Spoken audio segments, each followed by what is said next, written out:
Good morning class. Chapter 4 से कुछ students ने कुछ क्वेश्चन पूछे थे, तो आज मैं आपको उन्हीं क्वेश्चंस को समझाऊंगी। क्वेश्चन नंबर 12 देखिए, यदि तत्व का z 3 हो तो तत्व की संयोजकता क्या होगी, उस तत्व का नाम लिखिए। अब आपको मैं सबसे पहले तो ये बताना चाहूँगी कि जो z है, z का मतलब है परमाणु संख्या। z का मतलब होगा परमाणु संख्या, यानी परमाणुओं की संख्या। जो प्रोटॉन है, प्रोटॉन की संख्या को कहते हैं परमाणु संख्या। तो इस तत्व की जो परमाणु संख्या है वो है 3। इसका मतलब इसमें प्रोटॉन कितने होंगे? 3 होंगे। एक चीज़ ध्यान दीजिए, परमाणु संख्या है, द्रव्यमान संख्या है, इनके आधार पर हम कई सारे जो क्वेश्चंस हैं इनके आंसर दे सकते हैं। जैसे अब यहाँ पर हमें दे रखा है z बराबर दे दिया 3। इसका मतलब इसमें प्रोटॉन कितने हुए? 3। प्रोटॉन जितने होते हैं इलेक्ट्रॉन भी कितने होते हैं? उतने ही। न्यूट्रॉन कम, ज़्यादा या बराबर हो सकते हैं। तो यहाँ पे क्वेश्चन दे रखा है, यदि तत्व का z 3 हो, यानी परमाणु संख्या 3 है, तो इसकी संयोजकता क्या होगी और इस तत्व का नाम बताना है। तो हमें संयोजकता हम निकालते हैं इलेक्ट्रॉन की संख्या के आधार पर। 3 इलेक्ट्रॉन है, तो पहले कक्ष में अधिकतम इलेक्ट्रॉन आते हैं 2, दूसरे कक्ष में अधिकतम इलेक्ट्रॉन आते हैं 8, लेकिन हमारे पास तो एक ही बचा, तो हमने तीसरे कक्ष में रख दिया, दूसरे कक्ष में रख दिया 1 इलेक्ट्रॉन। अब ये जो परमाणु होगा ये क्या करेगा? इसके लास्ट कक्ष में 1 इलेक्ट्रॉन है, या तो ये 7 इलेक्ट्रॉन ले या फिर 1 इलेक्ट्रॉन त्याग दे। तो मैंने आपको बताया था, अगर इलेक्ट्रॉनों की संख्या अंतिम कक्ष में 1, 2 या 3 हो तो ये इलेक्ट्रॉनों को क्या करेंगे? त्याग देंगे। और अगर अंतिम कक्ष में इलेक्ट्रॉन है 6, 7, तो ये क्या करेंगे? इलेक्ट्रॉनों को ग्रहण करेंगे। तो यहाँ पर ये क्या करेगा? 1 इलेक्ट्रॉन को त्याग देगा, ताकि इसका अंतिम कक्ष है वो पूरा भरा रहेगा। तो ध्यान रखिए, ये जो पूछा है इसकी संयोजकता क्या होगी। इसकी जो संयोजकता है वो होगी +1।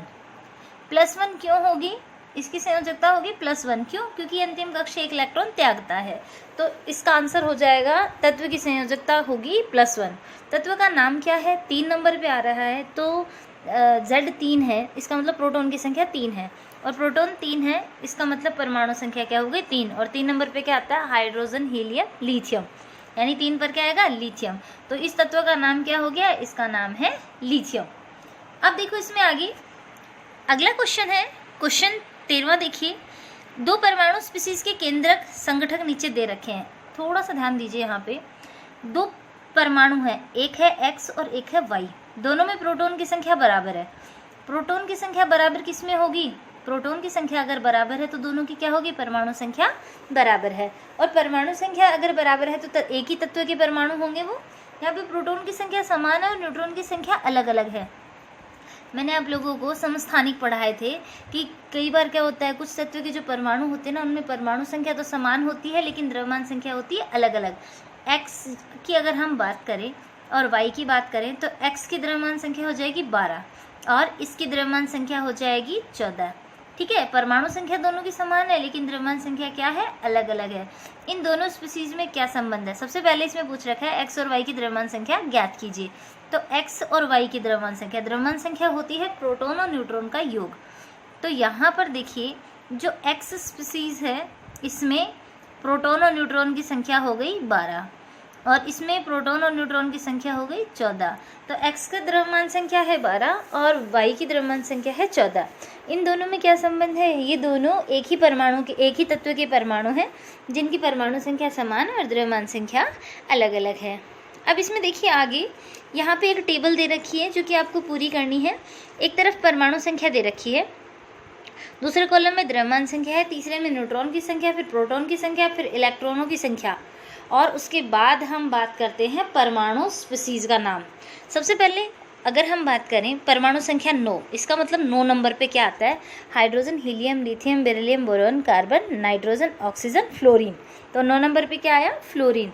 तो इस तत्व का नाम क्या होगा? इस तत्व का नाम होगा फ्लोरीन।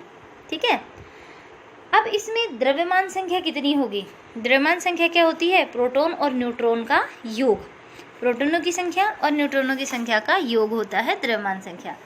यहाँ पर प्रोटॉन की संख्या का मतलब परमाणु संख्या जो होती है वो प्रोटॉन की संख्या ही होती है। तो यहाँ पे परमाणु संख्या 9 है, तो द्रव्यमान संख्या भी कितनी होगी? 9 होगी। न्यूट्रॉन की संख्या 10 है, और प्रोटॉन की संख्या 9 है। हमेशा ध्यान रखना प्रोटॉन और इलेक्ट्रॉनों की संख्या समान होती है।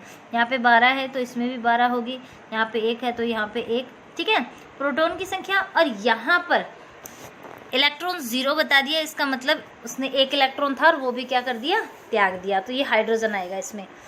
अब देखो पहला देखिए, परमाणु संख्या है 9, द्रव्यमान क्या होगा, न्यूट्रॉन और प्रोटॉन का योग, तो 10 और 9 कितने हो गए, 19, ठीक है। और परमाणु स्पीसीज क्या होगी, ये होगी फ्लोरीन। तो इस तरह से बाकी जितने भी हैं इन सबको आपको ऐसे ही कंप्लीट करना है, और अगर किसी में भी प्रॉब्लम आती है तो आप पूछ सकते हैं। Thank you.